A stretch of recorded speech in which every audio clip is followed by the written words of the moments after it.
السلام علیکم۔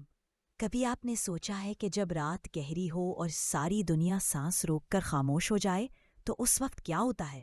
جب سڑک لمبی اور سنسان ہو اور ہر سایہ آپ کا نام پکار رہا ہو۔ السلام علیکم عزیز دوستوں، میں دعا گو ہوں کہ آپ سب خیریت سے ہوں جہاں بھی ہوں۔ آج رات میں ایک ایسی کہانی آپ کے ساتھ شیئر کرنے جا رہا ہوں جو آج تک مجھے راتوں کو جاگنے پر مجبور کرتی ہے۔ لیکن اس سے پہلے آئیے ایک چھوٹی سی دعا کرتے ہیں تاکہ اللہ ہم سب کا حافظ و ناصر ہو۔ اللہم انی اعوذ بک من شر ما خلقت ومن شر غاسق اذا وقب۔ اللہم انی اعوذ بک من شر ما خلقت ومن شر غاسق اذا وقب۔ اللہ ہمیں اپنے شر سے بچا جو ہمیں اپنی گرفت میں لے لیتا ہے۔ یہ کہانی صرف بھوتوں یا جنوں کی نہیں ہے، یہ کچھ اور ہی ہے، کچھ ایسا جو خاموشی میں چھپ کر انتظار کرتا ہے۔ میں آپ کو خبردار کرتا ہوں، اگر آپ اکیلے ہیں اور رات کے سناٹے میں یہ کہانی سن رہے ہیں تو تیار ہو جائیے، کیونکہ یہ سفر آپ کبھی نہیں بھولیں گے۔ وقفہ آہستہ موسیقی بڑھتی ہے۔ رات کا سکوت ایک مختلف ہی طرح کا ہوتا ہے، ایسا سکوت جو دل پر دباؤ ڈالے اور آپ کو سانس لینے میں مشکل محسوس ہو۔ لیکن جیسے ہم جانتے ہیں، کبھی کبھار یہ سکوت زیادہ خوفناک ہوتا ہے جو ہم سنتے ہیں۔ یہ سب ایک روڈ پر شروع ہوا تھا، وہ روڈ جس پر میں کبھی نہیں چلوں گا۔ میں اس سفر میں اکیلا نہیں تھا، میرے ساتھ میرا دوست احمد تھا۔ وہ نیا گاڑی لے کر آیا تھا اور ہم دونوں نے فیصلہ کیا کہ اس رات کے اختتام پر ایک لمبا سفر کریں گے۔ رات صاف تھی اور ہم نے پرانے ہائی وے سے گزرنے کا فیصلہ کیا، شہر سے دور، ایسی سڑکیں جو رات کے وقت اکثر لوگ ترک کر دیتے ہیں۔ ہمارا اس مخصوص راستے پر جانے کا کوئی خاص مقصد نہیں تھا، بس ایسا لگا کہ اس رات کا آخری سفر یہی ہونا چاہیے۔ جیسے ہی ہم گہرے اندھیرے میں داخل ہوئے، سڑک مزید سنسان ہو گئی اور شہر کی روشنیوں نے آہستہ آہستہ دوری اختیار کر لی۔ احمد، تم نے وہ دیکھا؟ میں نے سرگوشی کی۔ میری آواز صرف گاڑی کے انجن کی آواز کے ساتھ بیک گراؤنڈ میں دبی تھی، لیکن وہ سڑک پر نظریں جمائے ہوئے تھا، جیسے وہ اس پراسرار فضا سے بے خبر ہو۔ پھر میں نے اسے دیکھا، ایک سایہ، بس چند لمحوں کے لیے، مگر یہ درخت یا گاڑی کا سایہ نہیں تھا، کچھ اور تھا، کچھ جو اس دنیا کا نہیں تھا۔ میں نے خود سے کہا، یہ تو بس میری تخیل ہے، لیکن جب میں نے احمد کو دیکھا تو مجھے اس کے ہاتھ گاڑی کے اسٹیئرنگ پہ سختی سے جکڑے ہوئے نظر آئے۔ اس کی انگلیاں سفید ہو چکی تھیں۔ احمد، سب ٹھیک ہے؟ اس نے جواب نہیں دیا، اور پھر وہ بے چینی بڑھنے لگی، اور پھر یہ شروع ہوا، غیر معمولی علامات جو کچھ غیر فطری محسوس ہونے لگی۔ سڑک طویل ہوتی جا رہی تھی، مگر جتنی دیر ہم چلتے گئے مجھے محسوس ہونے لگا جیسے کچھ ہمیں سیاہ رات میں گھیر رہا ہو۔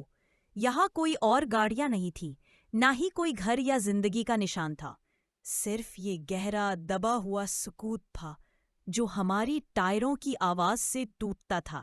پہلے یہ چھوٹے چھوٹے واقعات تھے، ایک عجیب سی روشنی جو ریئر ویو مرر میں نظر آئی، بس ایک لمحے کے لیے۔ مجھے لگا کہ میں کچھ دیکھ رہا ہوں، مگر احمد نے بھی اس کا ذکر کیا۔ کیا تم نے یہ دیکھا؟ وہ آخر کار بولا، اس کی آواز میں ہلکا سا کھچاؤ تھا۔ اس سے پہلے کہ میں جواب دے پاتا، گاڑی کے ایک طرف زوردار آواز آئی۔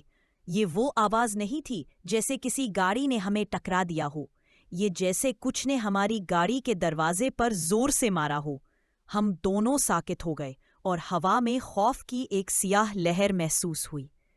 ہمیں یہاں سے جانا چاہیے، احمد نے ہچکچاتے ہوئے کہا، جیسے وہ پریشان ہو، مگر اب کوئی راستہ نہیں تھا۔ سڑک کے کنارے ایک پرانا اور خالی گھر نظر آیا، درختوں کے سائے میں چھپتا ہوا، کچھ عجیب محسوس ہو رہا تھا۔ اور پھر وہ آوازیں، وہ سرگوشیاں سنائی دینے لگی، جیسے کوئی ہمیں پکار رہا ہو، اور وہ آوازیں انسانی نہیں تھی۔ میں نے احمد کو دیکھا، اس کا چہرہ بھی زرد پڑ چکا تھا۔ ہمیں فوراً یہاں سے نکلنا ہوگا۔ مگر تب گاڑی کی لائٹس ایک دم چمک کر بند ہو گئیں۔ یہ معمول کی رات نہیں تھی، کچھ ہمارے انتظار میں تھا۔ مکمل اندھیرے میں مجھے یہ آواز آئی، ایک گہری گھمبیر آواز، جیسے کچھ گاڑی کی کھڑکی پر خراش کر رہا ہو۔ میں آہستہ سے مڑا، دل تیزی سے دھڑک رہا تھا، اور وہ تھا ایک سایہ جو چند قدموں کے فاصلے پر کھڑا تھا۔ اس کا چہرہ چاندنی میں دھندلا سا نظر آ رہا تھا۔ وہ حرکت نہیں کر رہا تھا، بس وہاں کھڑا تھا، ہمیں اس طرح دیکھ رہا تھا جیسے وہ ہمیں اپنے قابو میں کر چکا ہو۔ گاڑی میں اندر کا درجہ حرارت اچانک ٹوٹ کر سرد ہو گیا، اور مجھے اپنے سانس کی بخارات کو دیکھتے ہوئے محسوس ہوا۔ احمد! میری آواز بمشکل سکوت کو توڑ پائی۔ احمد، کیا ہو رہا ہے؟ لیکن احمد جواب نہیں دے رہا تھا۔ وہ ساکت تھا، اس کی آنکھوں میں خوف کی گہرائی تھی۔ میں نے واپس کھڑکی کی طرف دیکھا، اور وہ سایہ پھر غائب ہو گیا۔ میں نے گاڑی کو دوبارہ سٹارٹ کرنے کی کوشش کی، لیکن کچھ نہیں ہوا۔ ایسا لگ رہا تھا جیسے گاڑی نے کسی جادو کے اثر میں آ کر رکنا شروع کر دیا ہو۔ بے چینی بڑھنے لگی۔ پھر درختوں کے بیچ میں نے ان سائے کو حرکت کرتے ہوئے دیکھا، اور ساتھ ہی وہ سرگوشیاں جو اب کچھ الگ ہی انداز میں سنائی دے رہی تھی۔ پھر وہ سایہ دوبارہ سامنے آ گیا، اور یہ باریک آتا دکھائی دیا۔ میں چیخ اٹھا، اور احمد کی حالت بھی مزید خراب ہو گئی۔ پھر وہ ہوا۔ اگر میں کہوں کہ ہم بچ گئے تو جھوٹ بولوں گا، کیونکہ یکدم ساری دنیا جیسے پل میں بکھر گئی۔ گاڑی کے کھڑکیاں ٹوٹنے لگیں، اور دروازے اتنی شدت سے ہلنے لگے جیسے کچھ اندر آنا چاہتا ہو۔ میں نے احمد کو دیکھا، مگر اس کی آنکھیں بالکل سیاہ ہو چکی تھی۔ بس ایک خلا تھا جو کچھ نہیں دکھا رہا تھا۔ احمد! میں نے اسے آواز دی، مگر کوئی جواب نہیں آیا۔ وہاں خالی پن تھا۔ ایسا لگتا تھا جیسے احمد کی روح ہی کہیں غائب ہو گئی ہو۔ میں لڑکھڑاتے ہوئی گاڑی سے باہر نکلا۔ قدم سنبھالنا مشکل ہو رہا تھا۔ ہوا بھاری ہو چکی تھی، جیسے کسی ان دیکھے وجود نے پورے ماحول کو جکڑ لیا ہو۔ چند لمحوں میں سرگوشیاں تیز ہو کر چیخوں میں بدل گئیں، اور پھر وہ آواز آئی، گہری، بھاری، جانور اور بدروح کے بیچ کی کوئی آواز، جیسے کوئی بہت پرانی مخلوق اپنے گمشدہ ساتھی کی تلاش میں اندھیرے سے نکل رہی ہو۔ زمین میرے پیروں کے نیچے ہلنے لگی۔ میں نے اوپر دیکھا، اور میرا دل جم گیا۔ درختوں کے پیچھے سے ایک دیوہی کا سایہ ابھر رہا تھا، اتنا بڑا کہ بیان کے قابل ہی نہیں۔ اس کی سرخ خون کی طرح چمکتی آنکھیں سیدھی میری طرف دیکھ رہی تھیں۔ میری ٹانگیں جواب دے گئیں۔ میں گھٹنوں کے بل زمین پر گر گیا۔ سانس میرا سینے میں ہی اٹک گیا۔ اسی لمحے ایک خوفناک حقیقت میرے ذہن میں گونجی، ہم یہاں سے نہیں بچ پائیں گے۔ لیکن پھر اسی خوف کے آخری کنارے پر ایک روشنی اٹھی۔ میری خوف کے آخری لمحے میں مجھے ایمان کی طاقت یاد آئی۔ مجھے نہیں معلوم تھا کہ کیا کرنا ہے۔ دماغ میں خوف تھا، لیکن پھر ایک لمحے میں دل میں ایک بات گونجی، قرآن کی آیتیں، دعا کی طاقت۔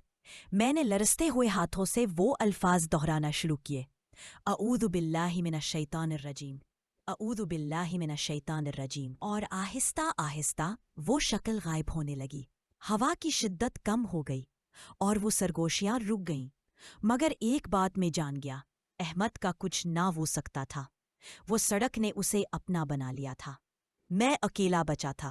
ساتھ نتیجہ اور پیغام، وہ روڈ آج بھی وہاں ہے، اور مجھے آج بھی اس کا احساس ہوتا ہے۔ مجھے نہیں پتا کہ احمد کے ساتھ کیا ہوا، یا ہمیں اس رات کیوں منتخب کیا گیا تھا، مگر ایک بات میں نے دل سے سیکھی، خوف حقیقت ہے، مگر ایمان کی طاقت سب سے مضبوط حفاظتی حصار ہے۔ اور آج بھی جب میں اس سڑک سے گزرتا ہوں اکیلا، مجھے وہ رات یاد آتی ہے جیسے وہ سائے ہمیشہ میرے ساتھ ہے۔ میں اپنی دعائیں پڑھتا ہوں، اور کبھی بھی وہ روڈ دوبارہ نہیں چلتا۔ یاد رکھیں میرے دوستوں، خوف ایک ہتھیار ہے، اور کبھی کبھی وہ اندھیرا جو ہم نہیں دیکھ پاتے، وہ سب سے زیادہ ڈرا دینے والا ہے۔